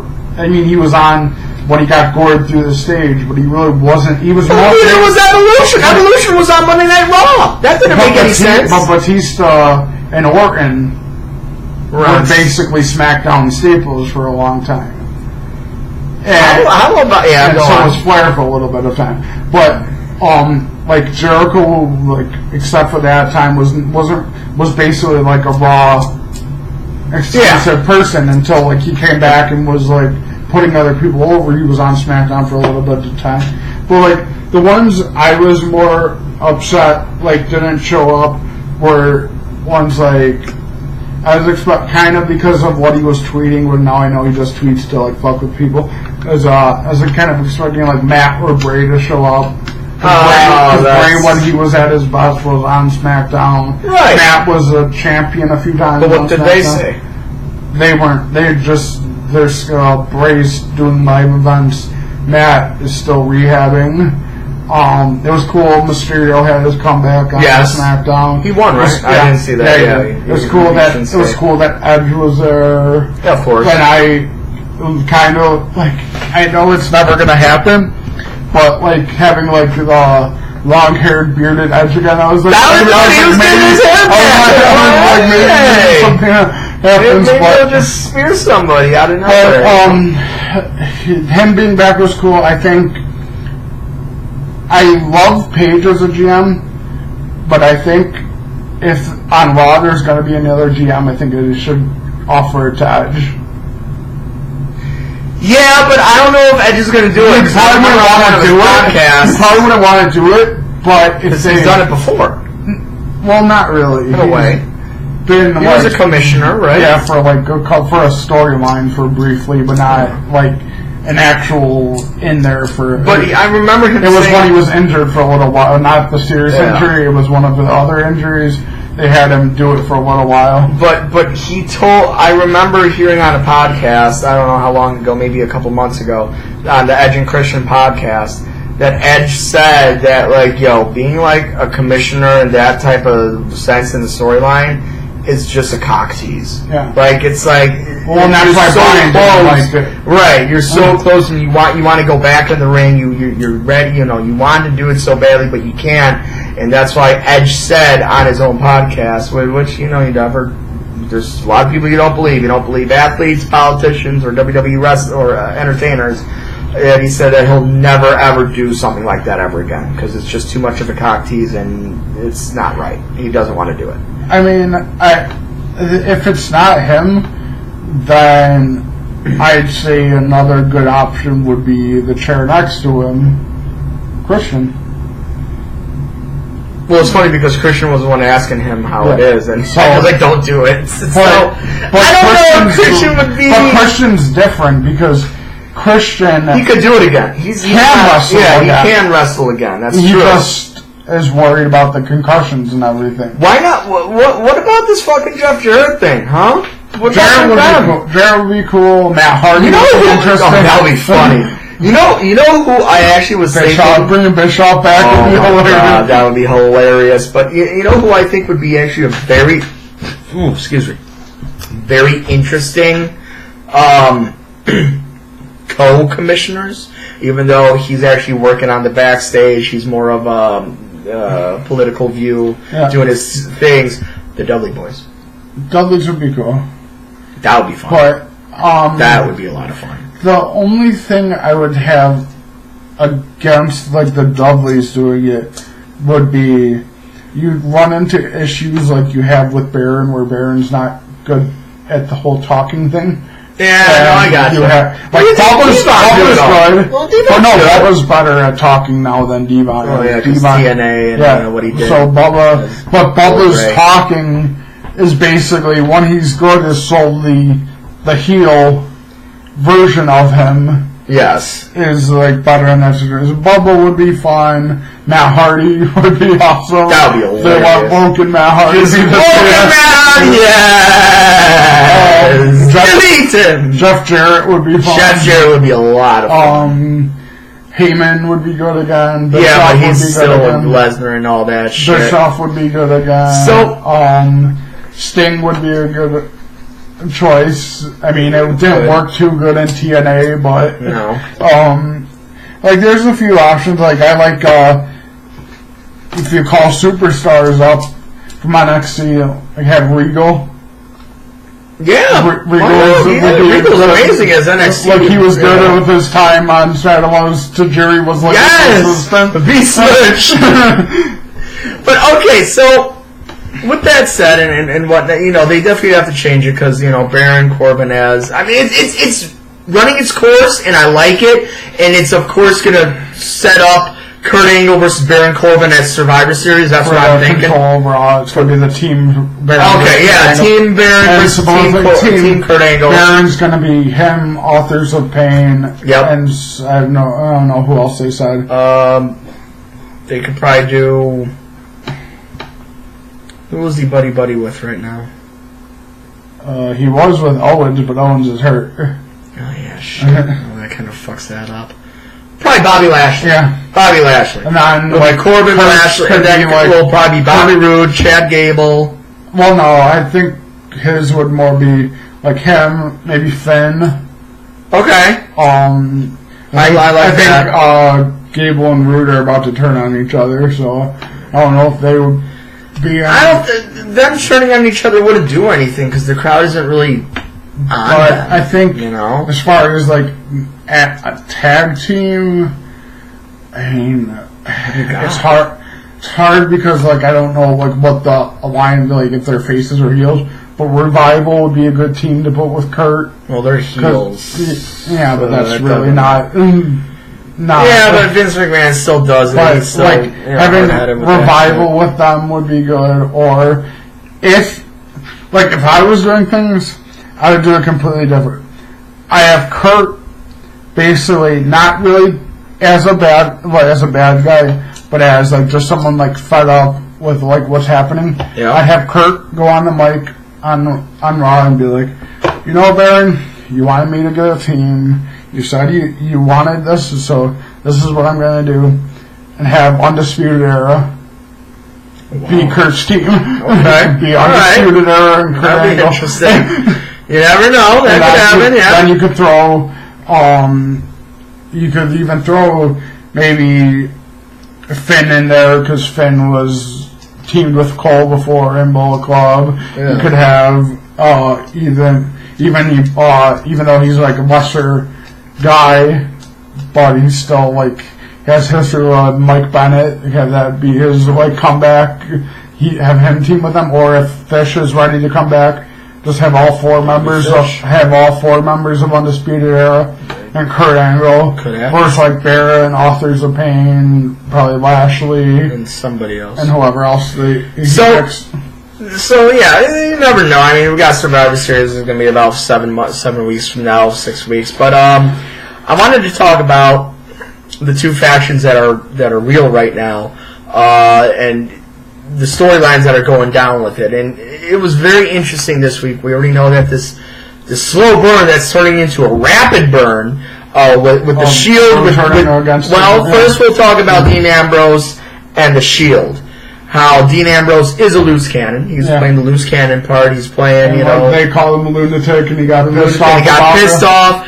Like, are we still thinking he's going to turn on the Shield fully at Survivor Series? Is that what we're kind of thinking here? I don't know now because number one, I don't know if either of them are really going to be involved. I mean, that could be another team that Kurt has as maybe the Shield. Like, I'm really interested in seeing what the fuck they're going to do with this. I don't know if it'll be at Survivor Series, but like it's coming. Maybe Royal Rumble? Yeah, I could see him like eliminating Seth. Yeah, like Dean Ambrose eliminating Seth. That turns into Seth versus Dean at WrestleMania. Yeah, is that what I'm thinking about? Okay, well, Seth Rollins having the IC title for that long, I don't know about that. I think he was really give it up. Or what about Dean Ambrose, accidentally or not accidentally fucking Seth Rollins over, so Rollins would lose the title to somebody. Yeah, I see that. I don't know, like Bobby Lashley or something. Yeah. I don't know. I don't want to see Bobby Lashley. It's probably gonna happen. But yeah, I could see that happening. But I don't know if it'll be Survivor Series, but the Dean turns. The Drew McIntyre one already happened. That already happened. So that's also being double turned though. If you do have just not with Corbin versus Angle, just on its own thing. Shield versus Braun's team. But Braun's team is done. But Ziggler and McIntyre together, advertised on live events to be like together. So I could see them like just setting up that match. Then Dean turned kind of like the invasion thing where everyone was turning on everyone. Yeah. At the pay-per-view, I could see Dean turning on Shield, and then Drew McIntyre turning attacking Dolph and Braun. But Braun already attacked Ziggler, so Braun already hates Ziggler, and now Braun hates everyone. Yeah, exactly. So it's just I kind of understand what they're doing with that because they kind of maybe want to take Ziggler and McIntyre away from Braun Strowman because he's got the triple threat match at Crown Jewel, and you don't want to have them together in a way. I don't know. Lesnar's definitely not winning at Crown Jewel. Better. Hopefully. Oh, Jesus Christ. No, let's hope not. But I think this is going to set up a rivalry of Strowman and McIntyre. I can almost see, because we've already been doing Shield versus Strowman, Ziggler, and McIntyre. That's already, it's not getting old, but if you have that as a match at Survivor Series, it's going to be old. It's going to be old. It's going to be fucking terrible.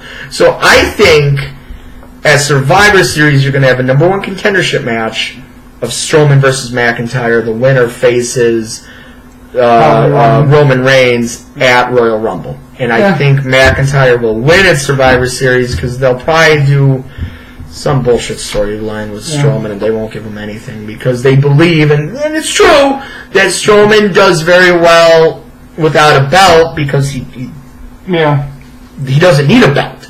He doesn't need a belt to be that prestigious. He already is because he's fucking Braun Strowman. That was kind of like my two other theories about the whole Team Baron. Is I could see possibly McIntyre. Not that. I think in the coming weeks, because of like his Twitter after not being active for 2 months, starting to be really active, I think you might see a return of a heel Bray. Okay. Baron puts Bray on his team. Okay, you never know. That would be pretty sweet. That would be pretty sweet. Now about... Well, first off, I want to talk about something else on Monday Night Raw, and that's Ronda Rousey and the Bella Twins. I'm not a fan of the Bella Twins at all. I'm Ronda fucking Ronda. You know what? That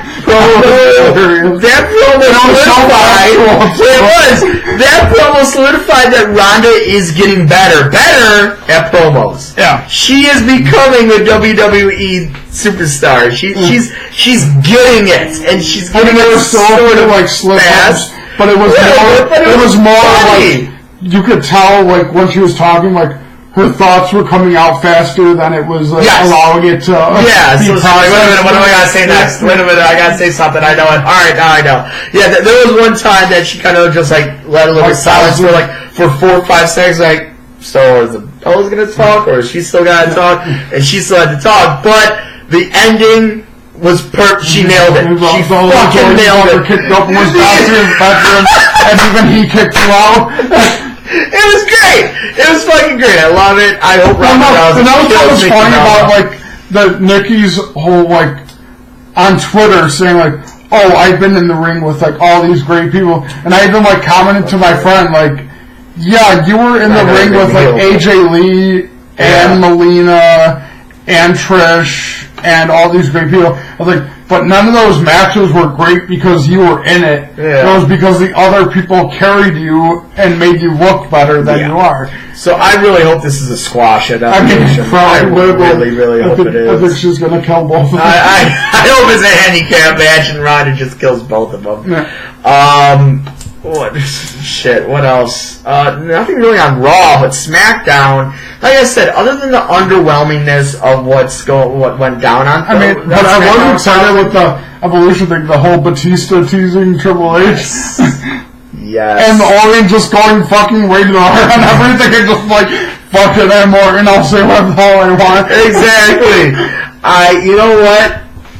And like, it was cool, not just that, but like, you could tell in that moment before that, like, how much like the other three people in that ring like really like mean and matter to Triple H. Yeah. Because like even like the little time with because obviously with Triple H on Raw, he hasn't seen Orton in a while. Right. So, like the whole like so interactions between him and Orton again. Yeah. And like you could tell like even when Triple H was saying like, oh, when I saw you two in OVW, I knew. Yeah, I knew you were gonna be what you were gonna be.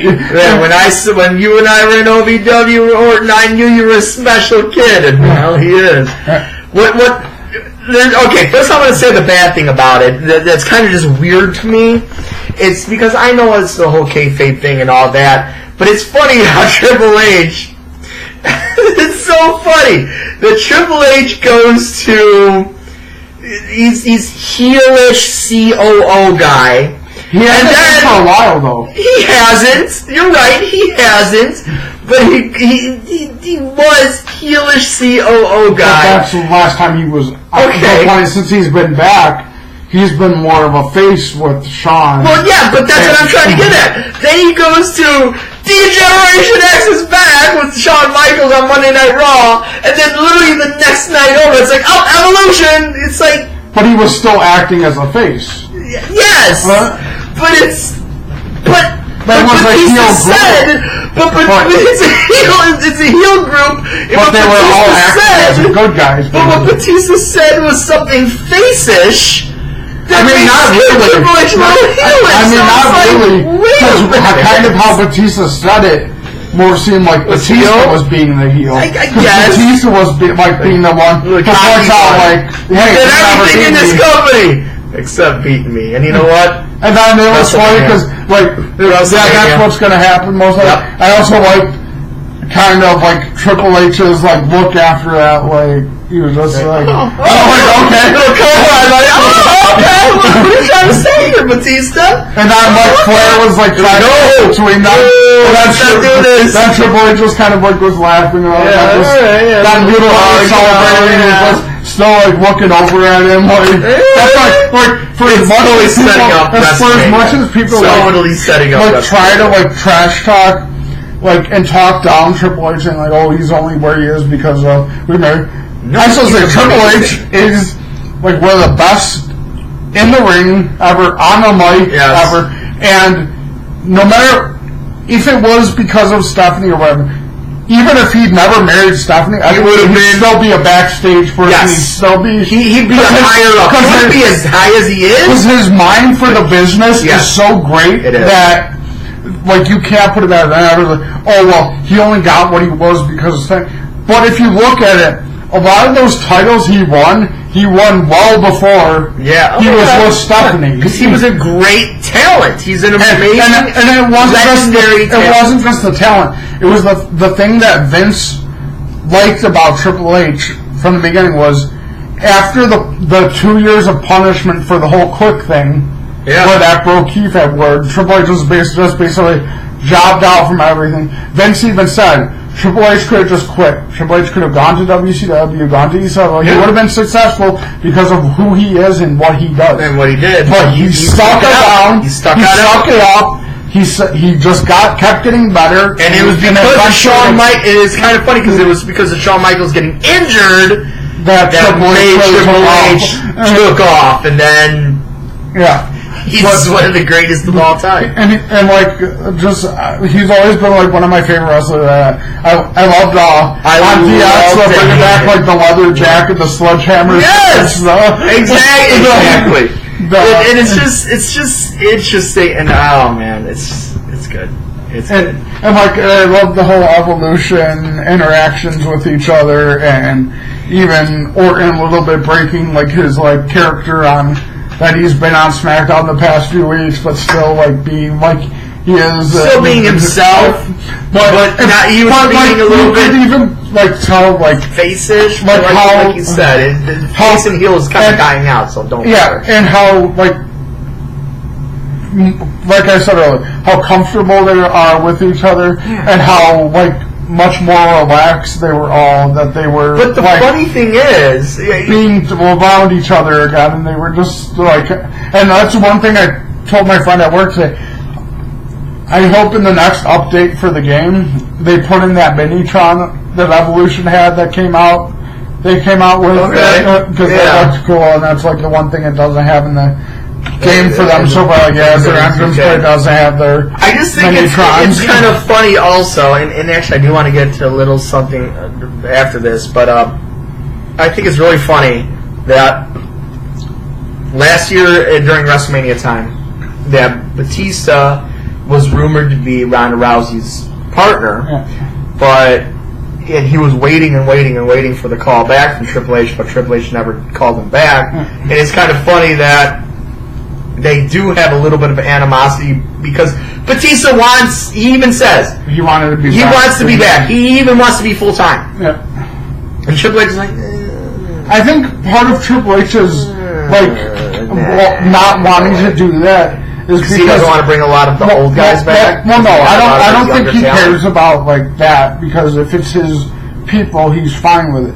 I think in his mind, he's like, because he's like always kind of his character was always thinking one step ahead. He was thinking like, okay, I bring him back, but the last time we had like a big movie star in this company, not everybody booed him.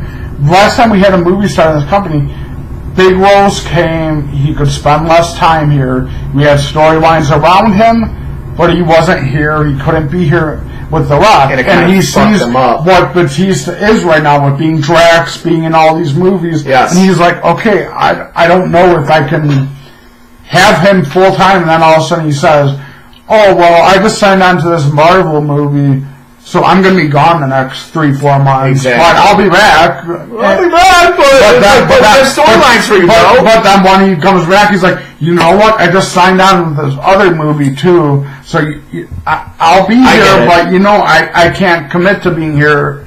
Like, even though they say they want to be there every night, I understand. Well, and not just that, like, yeah, they have to get, like, especially him and, like, Chris Pratt for those movies, they both have to get in, like, amazing, like, shape and stuff. Yeah. Like, but, that's, like, I won't say it's easy, because what they do, and even in those, is incredibly hard to do, like, in those movies, completely, always, like, repetitive and doing all these things over again. But it's a different kind of grind than what the WWE schedule is on. Exactly. If he is like taking that step of the kind of like The Rock stuff with the movies and everything, it's going to be incredibly hard for them to keep building towards something if you don't know if he's going to be able to actually follow through with it. Right. I gotcha. It makes a lot of sense. It makes a lot of sense. Now, I only have one last thing to say, and I want to bring this up, and it's bound for glory. If you heard of what happened with the Austin Aries match, Austin Aries is such a fucking douche. Douche of the week. He doesn't. Hold on. He doesn't deserve that just because he's like. Hold on, because now I read an article today that it's not a shoot; it's a work. Yeah. That it was planned. TNA. Yeah.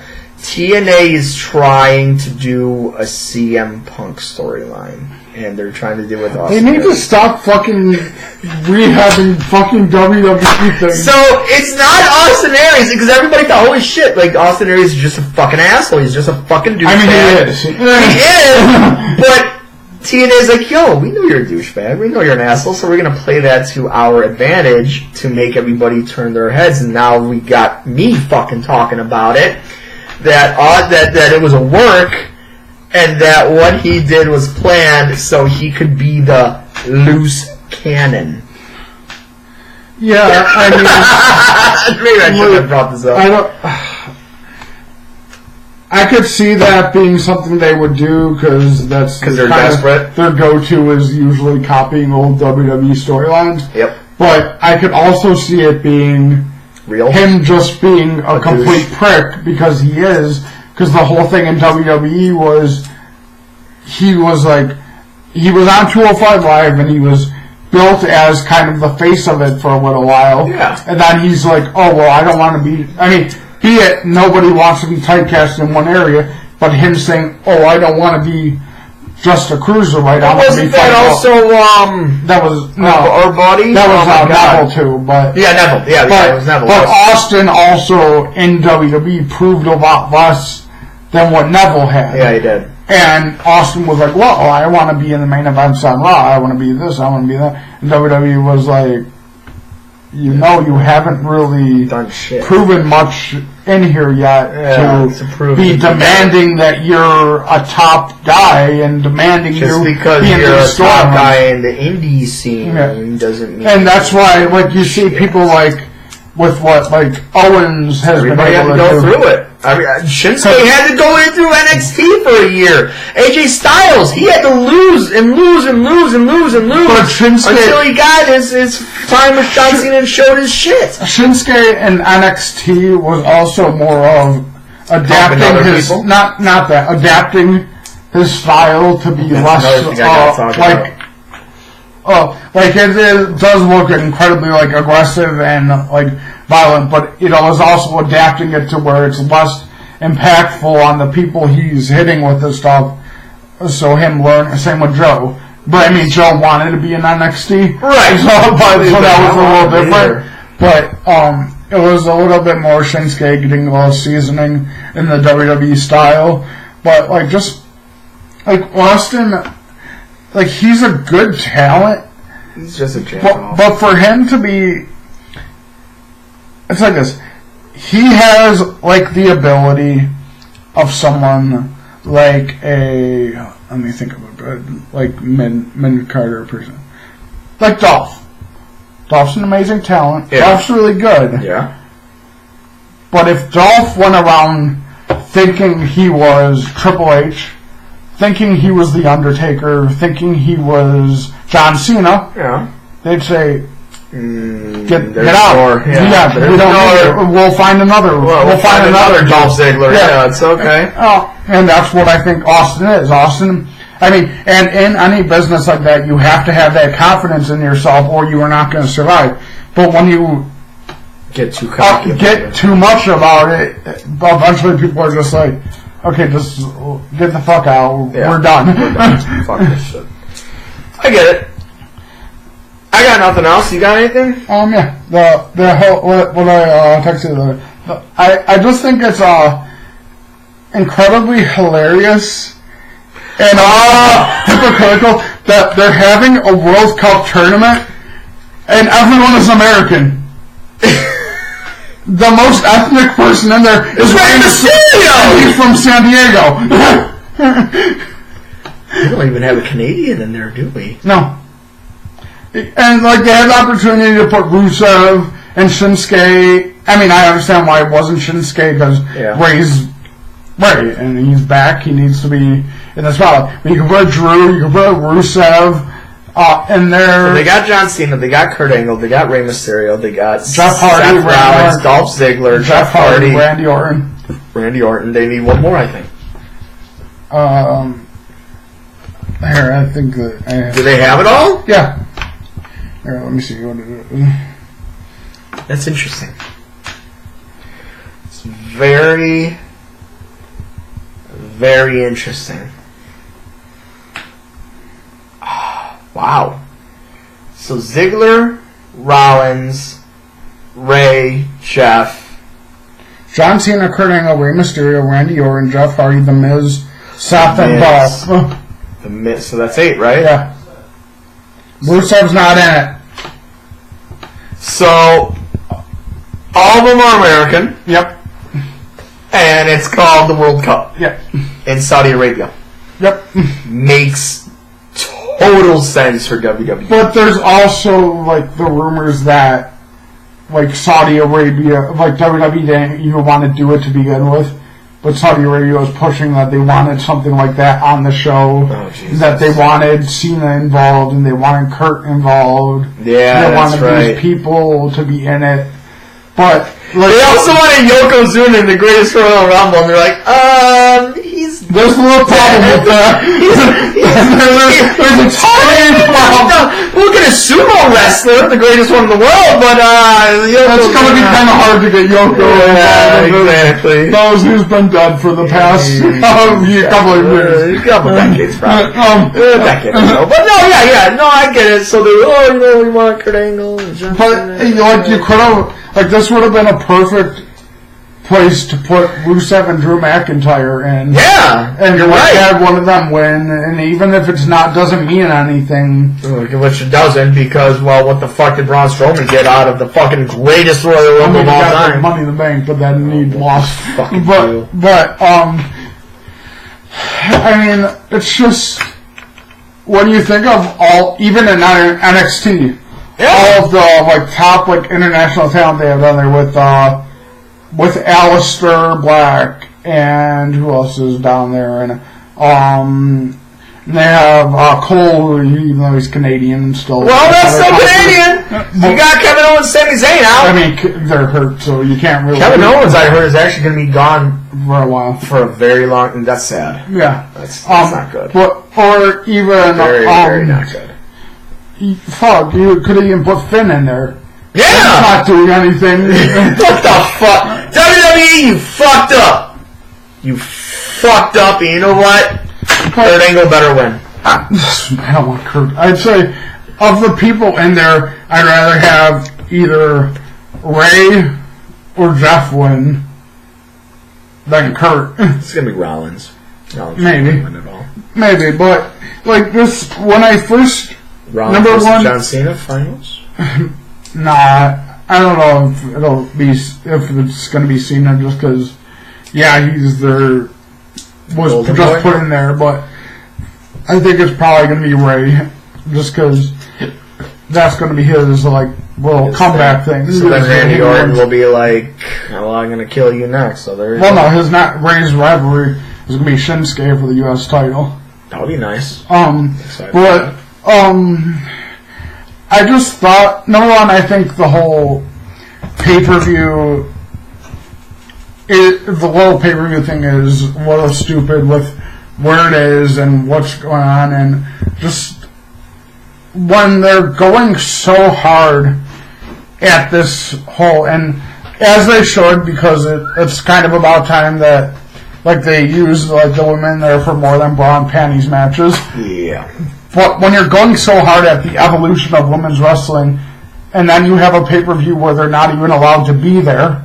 Well, it's a religious thing. So it is. Not saying it's right. It is, but I know. It's fucked up. Yeah. It's stupid and fucked up.